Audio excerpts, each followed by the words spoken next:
Voilà, donc il vient de se passer quelque chose aujourd'hui où le Sénat vient de promulguer, si on peut dire ça ainsi, la loi électorale.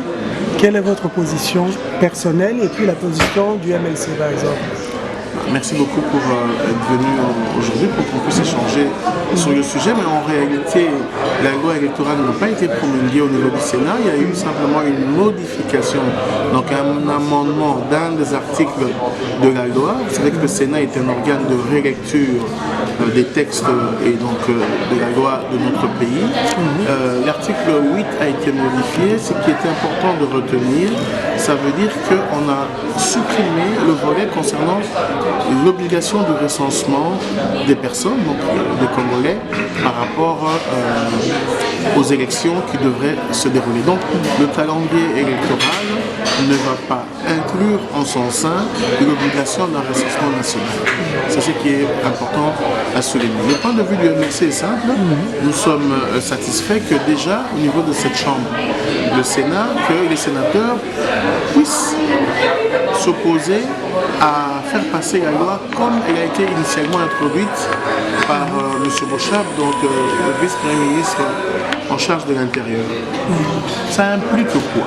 Ça implique que l'opposition tout entière doit continuer la pression, tant au niveau national qu'international, sur le président de l'Assemblée nationale, donc même Inakou, sur le président du Sénat, donc Kengo, et même sur le gouvernement, de manière que cette loi ne puisse carrément ne pas passer. Parce que si la loi passe, nous tombons dans ce qu'on appelle le glissement du calendrier électoral, donc de permettre à Joseph Kabila de rester encore quelques années au pouvoir.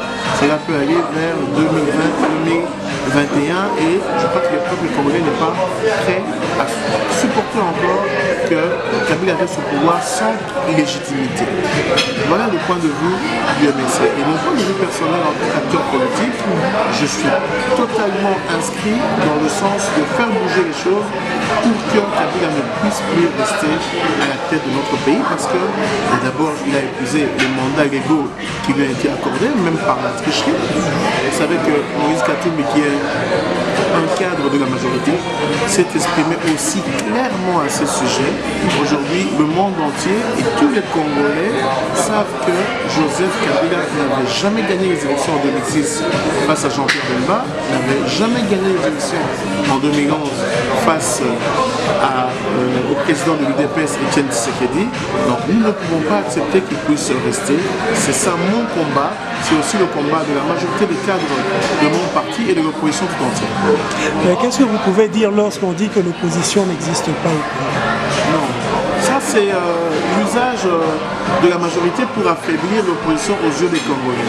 L'opposition n'existe pas, ça veut dire que la plupart des cadres de l'opposition, dès qu'ils montent assez en hauteur, ils sont facilement achetés par la majorité. Donc il y a un certain type de clientélisme, un achat de conscience qui frappe la classe politique de l'opposition. Mais l'opposition existe bel et bien parce qu'on a vu que le 19, le 20, le 21, les Congolais étaient amassés dans les rues et devant eux, qui était en première ligne, c'est quand même les grands leaders de l'opposition. Lorsqu'il y a eu l'appel des partis politiques pour appeler les populations à marcher, vous avez vu le MLC en première ligne avec la nouvelle secrétaire générale, Mme Eve Bazaïba, qui a appelé les Congolais à venir dire non au vote de la loi électorale. Donc l'opposition existe, mais la majorité tend à nous minoriser, mais le peuple est conscient. Parce qu'aujourd'hui, le peuple a suivi le langage de l'opposition.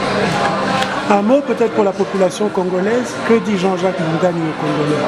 En tout cas, au peuple congolais, c'est de rester confiant. Parce qu'aujourd'hui, nous avons montré le signal fort de la capacité de notre peuple à pouvoir s'éveiller, à être prêt à affronter la dictature.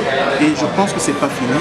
Nous devons rester confiants et prêts à être tous mobilisés pour changer la donne si Joseph Kabila se maintient au pouvoir par la force. Ça va?